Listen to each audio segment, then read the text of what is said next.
예레미야 37장입니다. 제가 뭐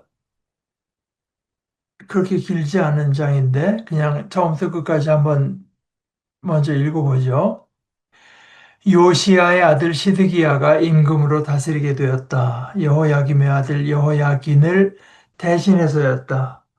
시드기야를 바빌론 임금 네부갓네사르가 유다 땅에 임금으로 세웠던 것이다. 그러나 시드기야와 그의 신하들과 그 땅의 백성은 야훼의 말씀을 듣지 않았다. 그 말씀은 예레미야 예언자를 통해 하신 것이었다. 시드기야 임금이 셀레미야의 아들 여후가를 예레미야 예언자에게 보내어 말했다. 마아세야의 아들 스바냐 제사장도 같이 보냈다. 우리를 위해 야훼 우리 하나님께 기도해 주십시오. 그때 예레미야는 백성 가운데 드나들고 있었다. 사람들이 아직 그를 감옥에 가두지 않았던 것이다. 그 즈음에 파라오의 군대가 이집트에서 나왔다. 예루살렘을 에워싸고 있던 갈대아 사람들은 그 소식을 듣고서 예루살렘에서 물러갔다. 야훼의 말씀이 예레미야 예언자에게 내려오는 일이 일어났다. 야훼 이스라엘의 하나님이 이렇게 말씀하셨습니다. 너희는 유다 임금 곧 너희를 나에게 보내어 물어보게 한 사람에게 이렇게 말해 주어라. 보라, 너희에게 도움이 되려고 나온 파라오의 군대가 자기들의 고향 이집트로 돌아갈 것이다. 그러면 갈대아 사람들이 돌아와 이 도시를 공격할 것이다. 차지하고 불로 태울 것이다. 야훼께서 이렇게 말씀하셨습니다. 너희는 스스로를 속이지 마라. 갈대아 사람들이 우리한테서부터 반드시 떠나갈 것이라고 말하면서 그들은 떠나가지 않을 것이기 때문이다. 너희가 너희를 공격해온 갈대아 군대를 다 부수어 그들 가운데 칼에 찔린 사람들만 남는다고 하자. 그래도 그들이 저마다 자기 천막에서 일어나서 이 도시를 불러 태울 것이다. 갈대아 사람들의 군대가 파라오의 군대 때문에 예루살렘에서 물러났을 때 일어난 일이다. 예레미야가 베냐민 땅으로 가려고 예루살렘에서 나갔다. 거기서 백성 가운데서 땅을 나누는데 함께하려 한 것이다. 예레미야가 베냐민 성문에 이르렀을 때 일어난 일이다. 거기 문지기가 있었는데 그의 이름이 이리야였다. 그는 셀레미야의 아들이자 하나니아의 손자였다. 그가 예레미야 예언자를 붙잡으며 말했다. 갈대아 사람들에게 당신이 넘어가려는 것이요. 예레미야가 말했다. 사실이 아닙니다. 내가 갈대아 사람들에게 넘어가려는 것이 아닙니다. 그러나 이리야는 예레미야의 말을 고지 듣지 않았다. 예레미야를 붙잡아 고위 관리들에게 데려왔다. 고위 관리들은 예레미야에게 화를 내며 그를 때렸다. 그리고는 그를 구치소로 쓰는 집, 곧 요나단 서기관의 집에 가두었다. 그 집을 사람들은 감옥으로 만들어 놓았던 것이다. 예레미야는 둥근 지붕을 씌운 웅덩이에 들어갔다. 거기서 예레미야는 오래 머물렀다. 그런데 시드기야 임금이 사람을 보내어 예레미야를 데려오게 했다. 임금은 왕궁에서 몰래 예레미야에게 물었다. 야훼께로부터 내려온 말씀이 있습니까? 예레미야가 했다. 있습니다.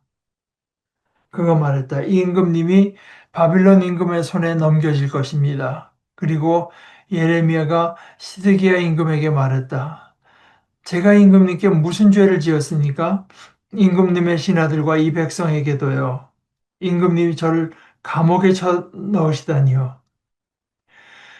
여러분의 예언자들은 어디에 있습니까? 그들은 여러분에게 예언했습니다. 바빌론 임금이 여러분에게로 또 이 땅으로 쳐들어오지 않을 것이라고 말했습니다.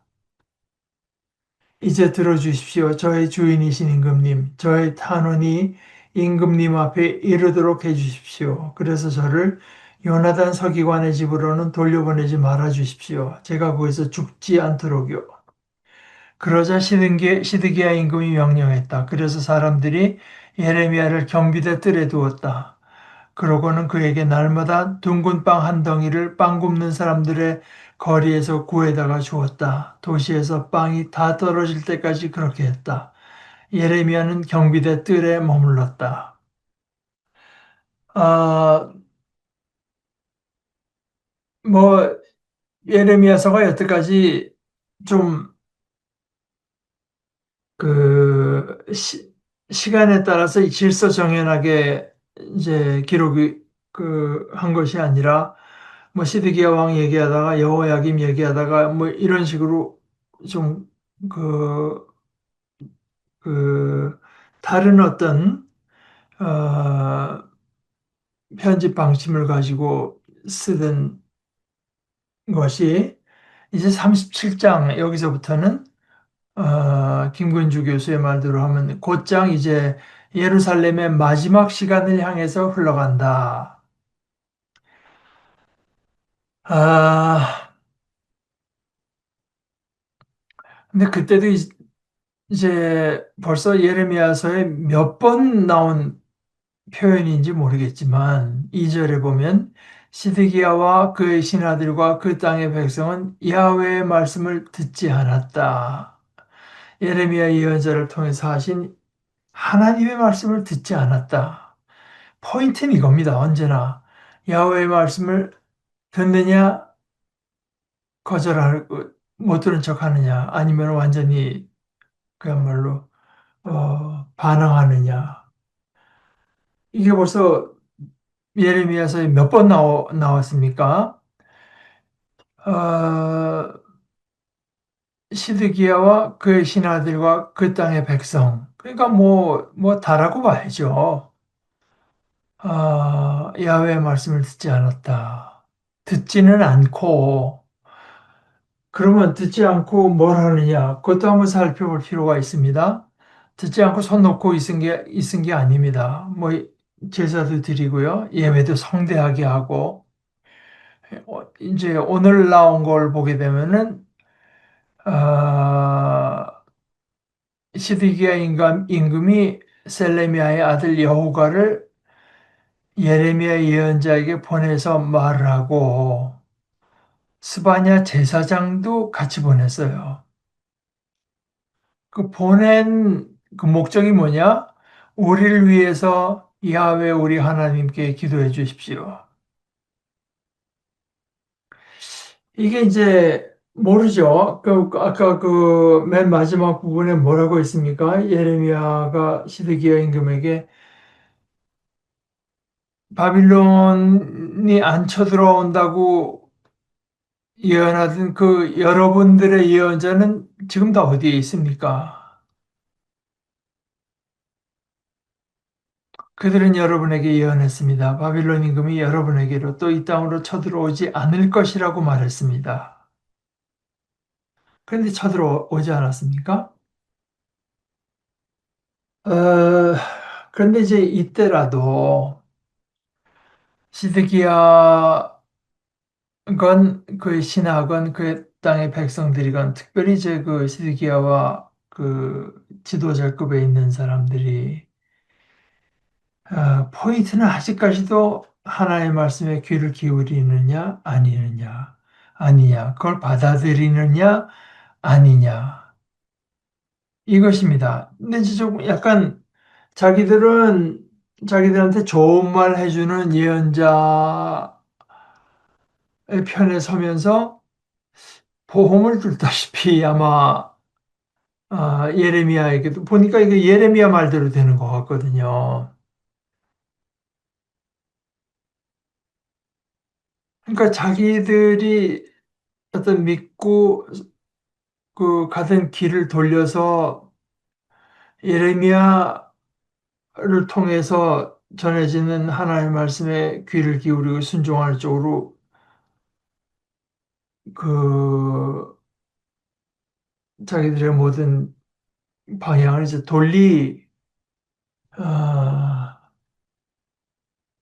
는 것도 아니고 또 안 돌리는 것도 완전히 무시하는 것도 아니고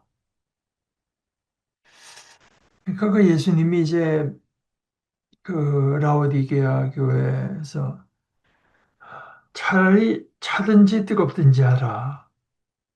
그렇지 않으니 내가 입에서 이제 토해내겠다. 어, 신앙에서 어떤 그 신앙이 주는 그 복, 자유, 신앙적 기쁨, 이런 것을 맛보는 데 있어서 제가 가장 해로운 태도가 바로 이, 양다리 걸치기인 것 같아요. 이것도 아니고 저것도 아니고, 이것도 조금 하고 저것도 좀 하고, 어느 쪽이 맞을지 모르니까. 아, 이렇게 아마 여러분들의 예언자라고 하면 아직도 공식적으로는 예레미야와는 다른 예언을 하는 공정에서 예언하는 사람들을 자기들의 예언자로 어, 삼은 것 같은데 그러면서도 사람도 보내고 제사장에 근데 나중에 한번 좀 더 얘기를 나눠보겠습니다만은 제가 이제 성경 공부하는 가톨릭 그 평신도 신학자 주원준 박사는 이 제사장이라는 용어는 좀 적절치 않지 않나. 이분들이 뭐 제사만 지내는 게 아닌데 그래서 제사장이라는 용어는 자기가 보기엔 이건 좀 잘못된 것 같다. 그냥 사제, 제사장이 그 하는 일 중에 하나인 이제 그 프리스트라고 하는데 그 사제라고 이제 번역하는 것이 더 맞는 것 같다. 이런 얘기하고 저는 학교에서 보니까 그이가 그런 얘기하니까 거기 우리 그 개신교 학자들이 더 사제라고 바꾸더니 제가 보기엔 그런 건 상당히 중요한 얘기 같은데 그걸 공론화해서 좀 잘 다루질 않는 것 같아요. 그래서 그래도 이런 이유로 제사장이 더 적절한 것 같다든가. 아니, 제사장이라는 용어는 좀 뭔가 오해를 자아낼 수 있으니 사제라고 바꾸는 게 지금이라도 바꾸는 게 좋겠다. 뭐 근데 그런 얘기 자체가 없는 건 참 건강하지 못한 것 같습니다. 근데 어찌됐건 하여간 그 사람하고 제사장 그 사제를 보내가지고 이제 요청하는 거죠. 우리를 위해서 야훼 우리 하나님께 기도해 주십시오. 아, 근데 이제 그때 국제 정세는 국내로는 예레미야가 아직은 백성들 가운데 이제 드러나락하고 그런데 이집트에서 파라오의 군대가 이제 나왔어요. 근데 그걸 듣고 뭐 작전상인지 무슨 다른 이유가 있었는지 모르지만 예루살렘을 에워싸고 있던 그 바빌론 사람들이 예루살렘에서 물러갔습니다. 그때 마치 그 예루살렘이 뭐 바빌론의 공격이 실패하는 것처럼 겉으로 보일 수 있을 때 그때 하나님의 말씀이 예언자에게 내려와요. 어, 보라, 너에게 도움이 되려고 나온 파라오의 군대가 자기들의 고향 이집트로 돌아갈 것이고, 그러면 갈대아 사람들이 돌아와서 이 도시를 공격하고 차지하고 불러 태울 것이다. 스스로 속이지 말라. 갈대아 사람들이 우리한테서부터 반드시 떠나갈 것이다라고 말하면서 그들은 떠나가지 않을 것이다. 너희가 만약 부분적인 성공을 거둬서 근데 갈대아 군대를 다 쳐부어서 다 쳐부숴서 그들 가운데 다 죽고 살아남은 사람이라고는 다 부상병들만 남았다고 해도 그들이 자기 천막에서 일어나서 이 도시를 불러 태울 것이다. 왜냐하면 이건 하나님께서 정하신 것이니까 반드시 꼭 그 갈대아 사람, 그 바빌로니아 군대가 강해서뿐만이 아니라 이미 하나님께서 정하신 것이기 때문에 형편없이 약해진 패잔병들이라도 하나님의 뜻을 수행할 것이다. 그래서 이제 그 갈대아 군대가 이집트에서 올라오는 파라오의 군대 때문에 예루살렘에서 물러났을 때 예레미야가 무슨 거기서 뭐 그 베냐민 지파 가운데서 이제 백성들 가운데서 땅을 뭐 나누는데 갈 필요가 있어서 나가다가 베냐민 성문에 이르렀을 때 잡힙니다. 그러니까 늘 이 예레미야는 친바빌로니아, 프로바빌로니아로 분류되어 있는 인사이기 때문에 이제 붙들어서 바빌로니아로 갈대아 사람들에게 넘어가려는 거냐? 아닙니다. 근데 이제 그걸 고지 듣지 않고 붙잡아서 고위 관리들한테 데려가니까 고위 관리들이 또 그렇게 의심을 하고 화를 내면서 그를 때리고는 구치소로 쓰는 집, 곧 요나단 서기, 그 서기의 집에 이제 가둡니다. 그 집을 사람들이 그 개조해서 감옥으로 만들어 놨다 그래요. 거기서 예레미야는 오래 머물렀다. 뭐 제대로 먹지도 못한 것 같아요. 이제 근데 그런 얘기를 듣고 시드기야 임금이 예레미야를 데려오도록 사람을 보냅니다. 그러고 나서 17절에 보면 임금은 왕궁에서 몰래 예레미야에게 물었다. 이런 일들이 있는 동안에 야훼께서로부터 예언자님께 내려온 말씀이 있습니까? 있습니다. 그러나 하나님의 그 말씀 메시지는 뭐 동일합니다. 임금님이 바빌론 임금의 손에 넘겨질 것입니다. 그러면서 이제 예레미야가 자기 얘기를 내가 무슨 죄를 나는 하나님께로부터 온 대로 얘기를 했고 내가 그것을 뭐 즐겨해서 얘기한 것도 아니고 그냥 받았으니까 하나님의 말씀이니까 난 그대로 전했고 근데 나랑 반대로 예언하던 그 여러분들의 예언자는 다 어디 있습니까? 내가 이렇게 고난을 받을 이유가 뭡니까? 그러면서 임금에게 탄원합니다. 저를 그 요나단 서기의 집 그쪽으로 말아 주십시오. 제가 거기서 죽도록. 그러자 이제 시드기야 영감이 명령해서 사람들이 예레미야를 이번에는 그 궁에 있는 그 경비대 뜰에 경비대 그러니까 그 웅덩이라는 말이 없죠 여기는 경비대 뜰에 두고는 그에게 날마다 둥근 빵 한 덩이를 굽는 사람들의 거리에다가 날마다 이제 빵을 갖다 주어서 도시에서 빵이 다 떨어질 때까지 그렇게 했다. 예레미야는 경비대 뜰에 머물렀다. 이게 참 얄궂은 얘기 아닙니까? 아, 여기 그 시드기야의 태도, 어, 김군주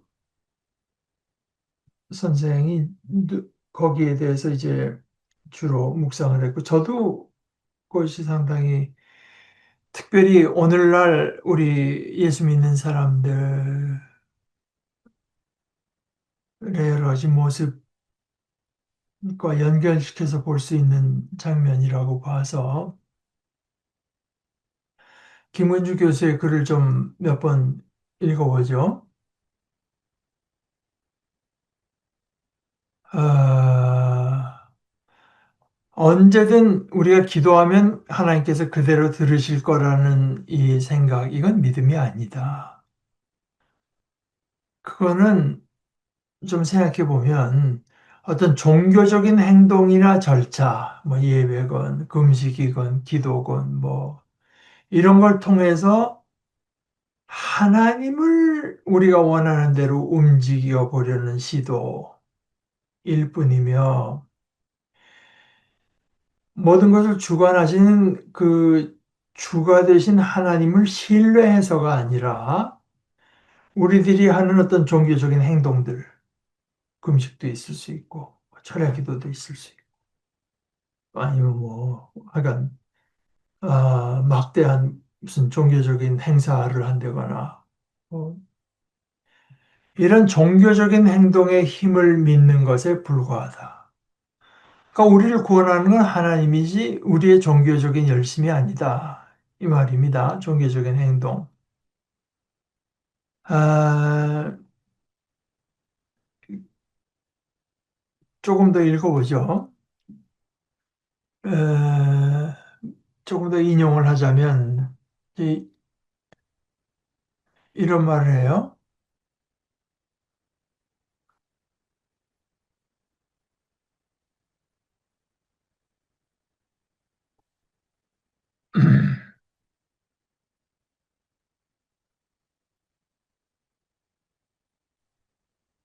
시드기야가 하나님께 구한 것은 기적이었다. 하나님이 모든 기적을 일으켜 극적으로 상황을 변화시켜 주시기를 구한 것이다. 그러나 정작 시드기야에게는 기적이 아닌 일상, 자신의 삶 속에서의 순종이 없었고, 앞에서 보았듯이 도리어 자유롭게 풀어줬던 노예들을 다시 잡아들였다.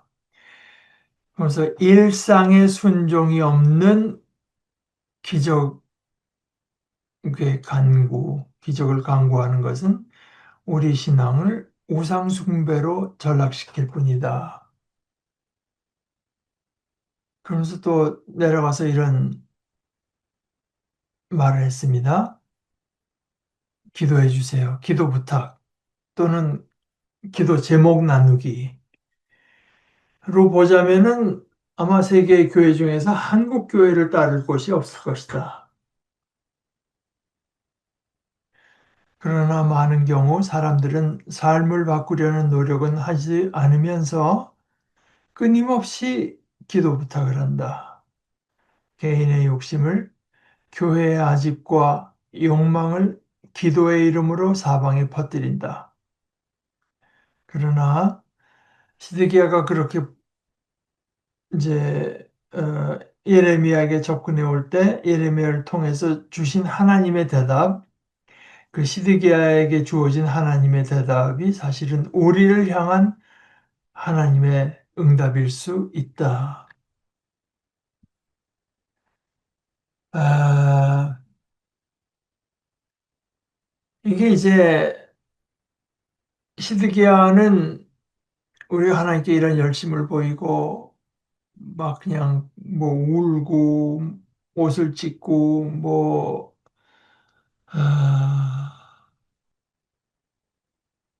아합 임금 때 바알의 선지자들도 그냥 뭐 엘리야하고는 비교도 할 수 없는 이제 기괴한 짓을 하고 열심을 많이 했죠.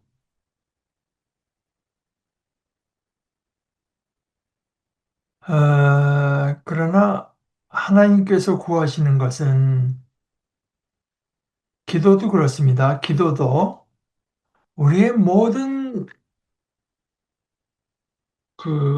것, 모든 운명, 모든 것이 하나님의 손에 있습니다. 하는 절절한 신앙 고백. 어,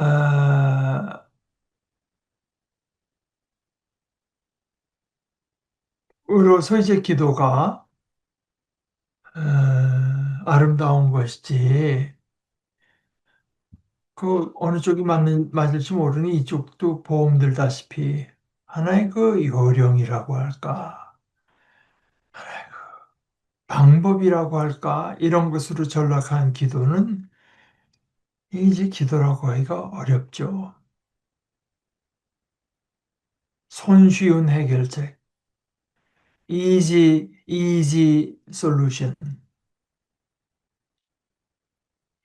그런 하나님께서 기도하라고 하시는데 그것도 역시 하나님께 순종하라고 하는 것은 하나의 부분으로서 의미가 있는 것이지.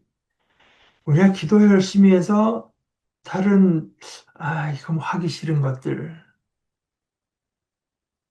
안 하고도 뭔가 우리 삶이 그렇게 곤경에 빠지지 않고 잘 되도록 하는, 그러니까 기도가 하나님을 향한 우리의 중심이 바로 서고, 그 중심이 바로 섰다고 하는 것은 우리의 삶의 모습에서 나타나는 것인데, 아, 근본적으로 구약 성경에서 특별히 이제 누차 강조되던 정의와 공의, 아, 또는 공의와 정의,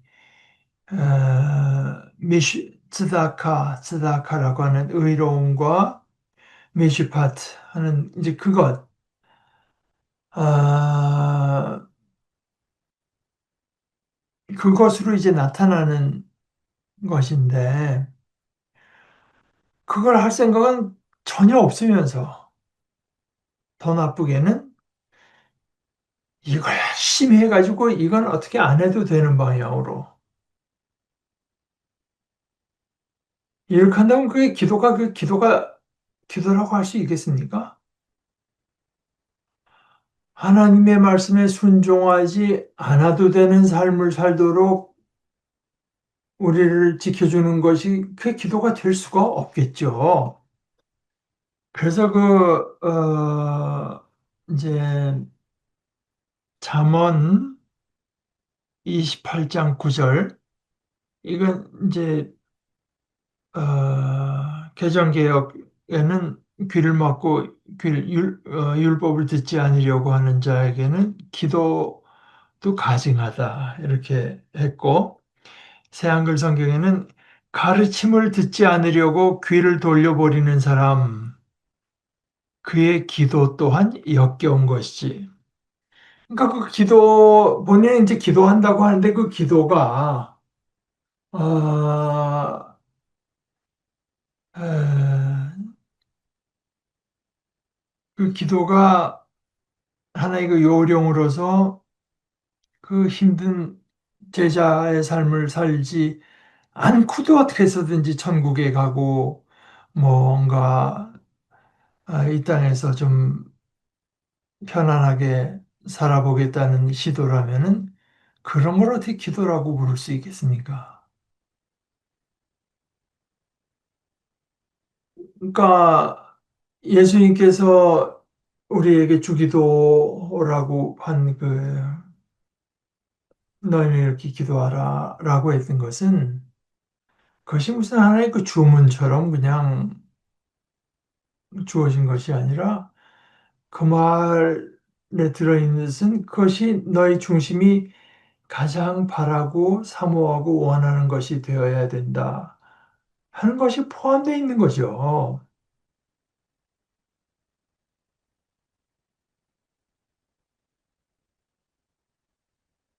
여기 그 시드기야가 음?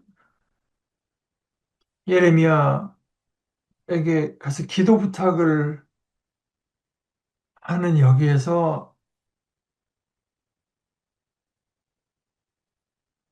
한국교회의 만연한 모습을 보는 것이 결코 무리는 아닐 것 같아요.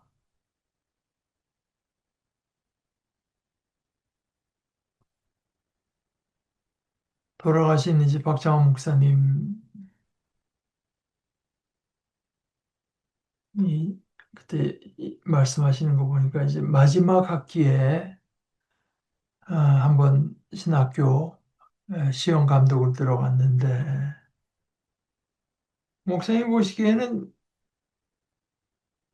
그 신학생들 목사 될 사람들인데 다 컨닝을 하고 있는 걸로 보이더래 다. 목사님이 자기 선생님이 들어와 있는데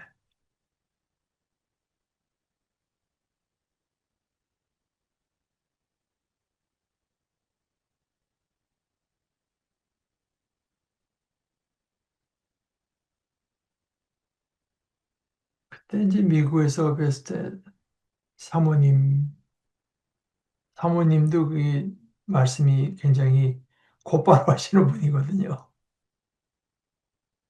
사모님 말씀이 저 목사들도 열의 여덟 아홉은 다 거짓말쟁이야.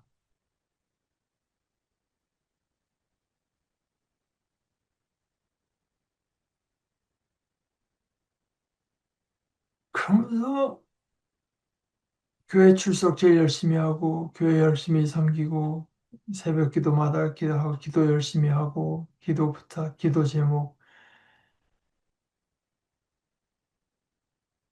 그러면서 은근히 그 속에 들어있는 것은 그런 종교적인 열심, 종교 활동, 이런 것이 마치 우리 신앙의 척도가 되는 것처럼.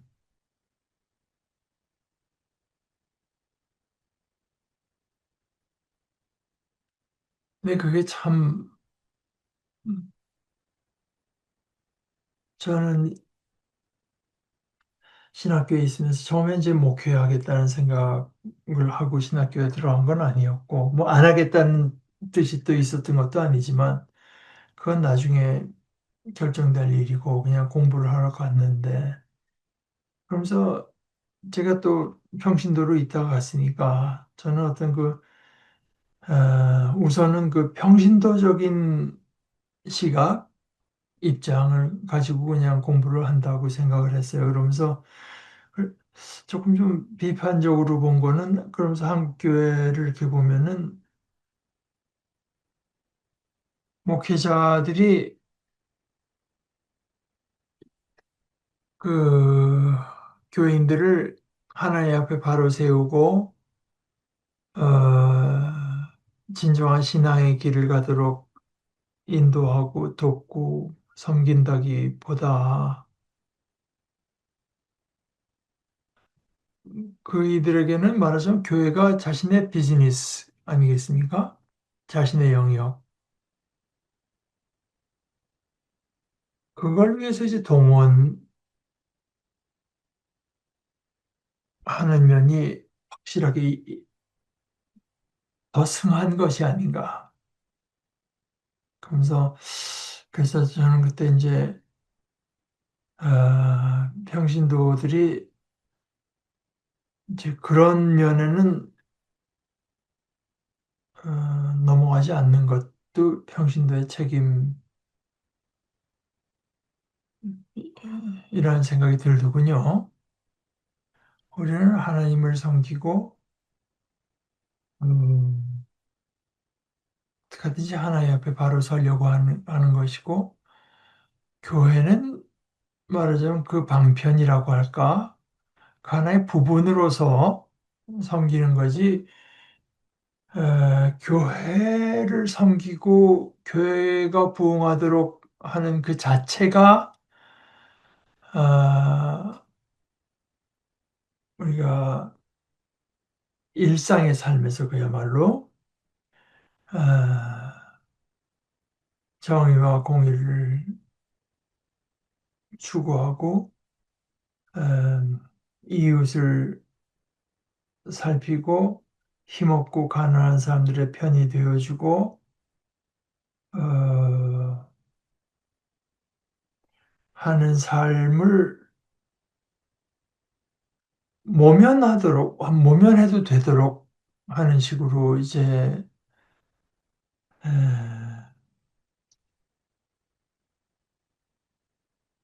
그런 식으로 우리를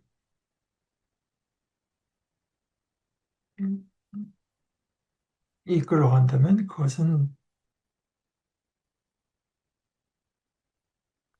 거기에 대해서 어떤 우리 신자들의 태도는 그거는 no 하고 분명히 이제 물론 할 수 있는 대로 평화로운 방법으로 해야 되겠죠. 그러나 예를 들어서 말입니다. 제가 이 오늘 이런 부분을 읽으면서 저한테 연상되는 데는 사도행전 8장이에요. 사도행전 7장 마지막에 스데반 집사가 이제 순교합니다. 그러고 나서 8장 2절에 보면 그날에 예루살렘에 있는 교회에 큰 박해가 일어났다.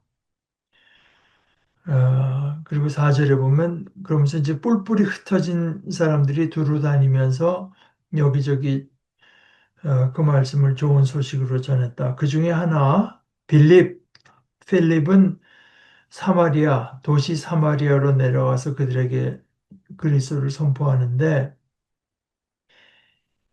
어, 그 필립이 또 어떤 필립을 통해서 많은 능력이 나타납니다. 그래서 그가 해 보이는 징표, 예를 들어서 7절에 보면 더러운 영에 붙들린 사람들이 많았는데 더러운 영들이 큰 소리로 울부짖으며 그들 밖으로 나왔다. 또 마비증에 시달리는 많은 사람들과 지체장애인들도 고침받았다. 그러자 그 도시에 큰 기쁨이 일었다. 그런데 그 사마리아에 어떤 그 사람, 시몬이라고 하는 사람이 있었는데 이 마술사입니다. 마술을 부려서 이제 사람들을 홀리고 있었어요.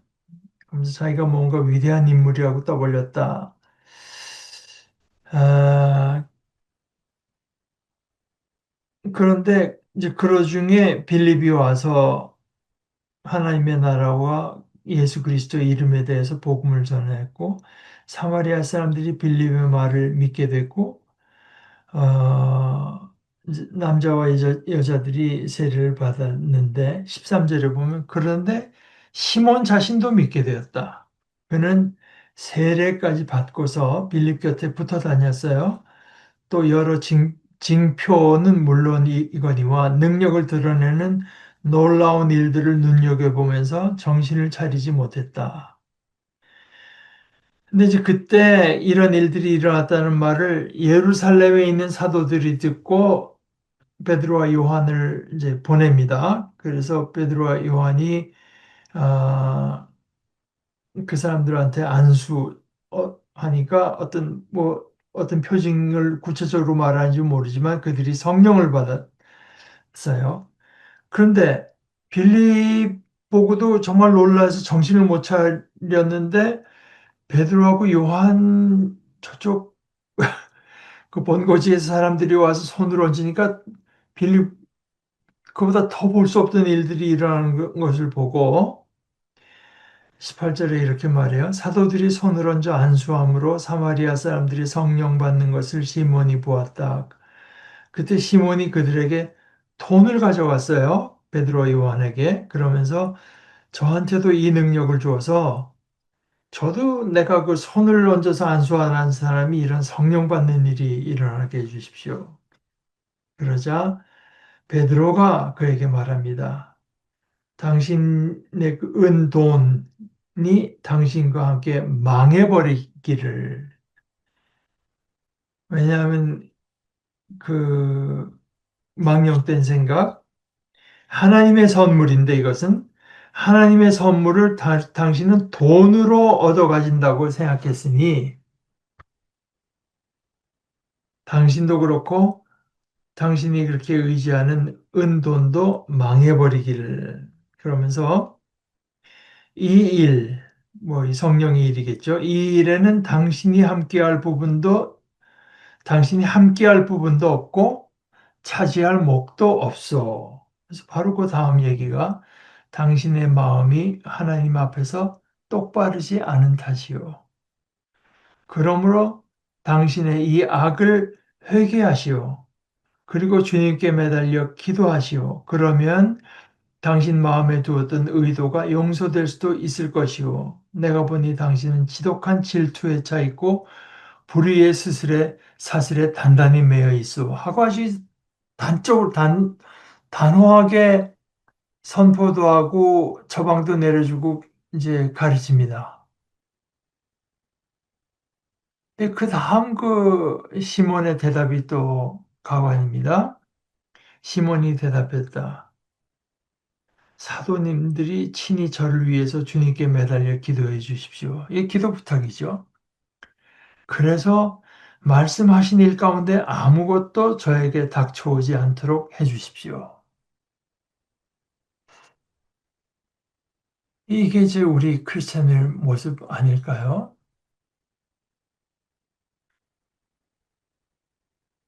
저를 위해서 기도해 주셔서 제가 어떻게 해서든지 하나님 앞에 바로 서게 해 주십시오 하는 것이 아니라 그 지금 말한 그 끔찍한 일들을 모면하게 해 주십시오. 내가 회개하려는데 그 회개하겠다는 얘기는 안 하죠. 여기 그 시드기야가 예레미야에게 기도 부탁한 거나 시몬이 베드로 요한에게 기도 부탁하는 거나 어, 그런 것이 오늘날 우리에게서 일어나고 있는 것과 근본적으로 뭐 다르다고 말할 수 있을까요?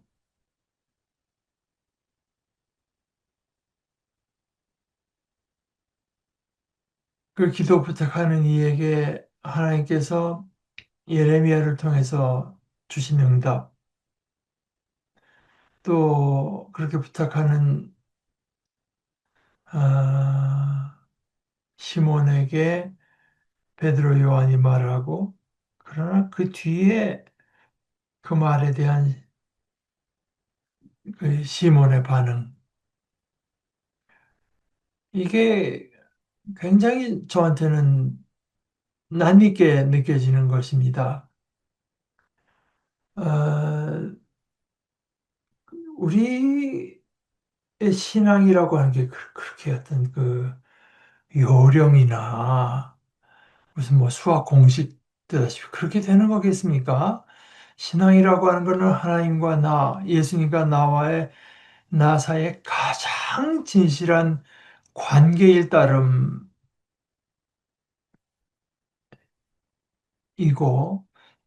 영원하신 전능자와 그렇게 가장 진실한 어떤 관계, 우리의 중심이 그렇게 바로 설 때, 그게 구원이고, 그게 참된 생명이고, 그게 영생인 것이지. 영생이라고 하는 게 무슨 어떤 무슨 공식이 있고, 뭐, 요령이 있어갖고, 그 길을 밟으면 우리에게 확보되는 것이라고 하면은, 이 신앙이라고 하는 거는 가장 진실되지 못한, 그런데 불행하게도, 이제, 마치 신앙의 그런 면이 어떤 결코 우리가 무시하고는 안 되고 버리면 안 될 주가 되는 면인 것처럼 교회는 제대로 가르쳤는데 제가 잘못 배웠던 것이길 바랍니다만은, 하여간 저는 그런 인상을 받았고, 지금도, 많은 부분 그 인상을 이제, 아, 잘못된 거다. 이렇게 말하기가 좀 어렵다는 생각이 듭니다. 오늘, 이 기도해 달라고 하는 기도 부탁 자체야 뭐가 잘못이 있겠어요. 그러나 그 기도 부탁이라고 하는 것이 그것도 잘못될 수 있다. 그리고 그것이 그렇게 2600년 전 유다 땅에서만 일어났던 사건은 아닌 것 같다. 라는 생각을 우리가 좀 할 필요가 있을 것 같습니다. 그래서 신앙이라고 하는 것은 우리를 가장 진실하게 빚어가는 것이겠죠. 그게 어떻게 가장 그렇게 피상적인 인물, 요령밖에 모르는 인물로 어, 만드는 것이 될 수 있겠습니까? 어떻게 에, 하나님 앞에 우리가 그 하나님 말씀 앞에 우리가 두렵고 떨리는 마음으로, 그러나 또 감사하는 마음 겸손한 마음으로 사는 거를 아, 그렇게 안 해도 돼 하고 무마하는 것이 어떻게 신앙일 수 있겠습니까? 자, 우리 오늘 그 정도 보십시다. 네. 같이 기도하실까요? 하나님 아버지, 오늘 말씀에서 저희는 저희 자신의 모습을 예레미야 선지자에게서 보는 것이 아니라 오히려 시드기야의 모습에서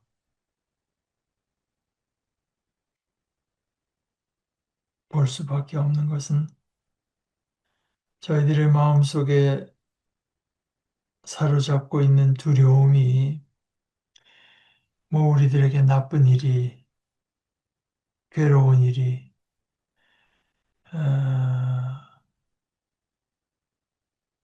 일어나지는 않을까. 그것. 우리가 하나님 앞에